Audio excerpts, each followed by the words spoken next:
There's the lines in the woods where the maple syrup gets tapped.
This is the shagbark. It's got the big oval leaves. We got a bunch of these, but do we have some bigger than this, Janice? Yeah. I mean, not a lot, but we have a couple that are bigger. Yeah, that's a nice big one right there. Shagbark. Over here behind it. Yeah. Until now.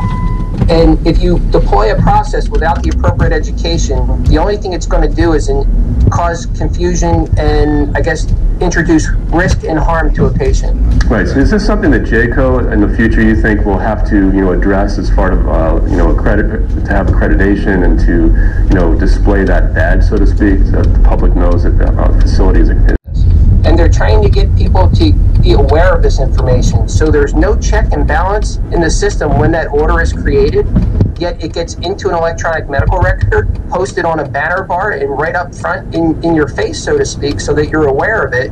And there's no check in the system to make sure that people understand those documents or orders prior to getting involved in the patient care. So ideally, a regulatory body should become laser focused on this as well. Do you see this happening in the near future, that such a regulation will occur, say, in the next decade? It's my hope that it happens much sooner than a decade. And I've been in conversations with the Joint Commission itself about this and their educational modules that they're creating. But this process is a very laborious process to get standards such as this created and regulatory bodies to actually recognize that there's a concern here, because prior to the research of the triad, essentially no one had a perception that living wills represent a patient safety concern. And now we're also representing that potentially the Pulse document may be affected by this as well. Right. Do you see any of this other type of initiative in Europe or in other parts of the world at this point? Have there been any inroads there? So in Europe and in England especially, they're coming to find lots of errors that have occurred with respect to do not resuscitate orders and their understanding, and the essential placement of do not resuscitate orders in charts of patients without their knowledge. And that's actually been something that's been published here in the United States as well.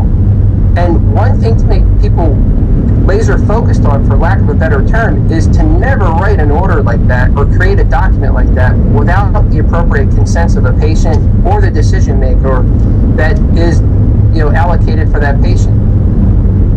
Well, I want to thank you very much for your insight, Dr. Mararki, and thanks again for joining us at Medscape.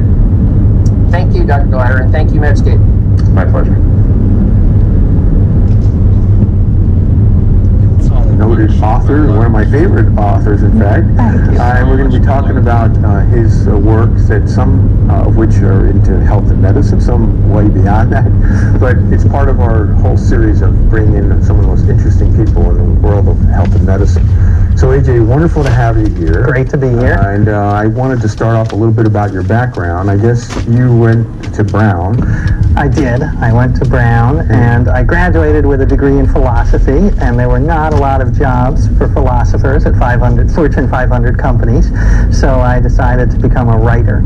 And I was very fortunate that I was able to scratch out a living from being a writer. Now, when you were in college or before, had you done a lot of writing? I had done some. I was on the college and high school newspapers, and really it was just almost by default because I really had no other skills. So it was, and I could half form a sentence on the page. So that was really my only option. Okay. So when was your first break? My first break is, well, I worked at a tiny newspaper in California that doesn't even exist. California? I thought you were in New York. I know. I moved out to California. I'm not sure why. It was a terrible, terrible career move because all of the publishing was in New York. So, again, I got very lucky. And then you were just playing hard to get. Yeah, maybe that's it. I created a mystique.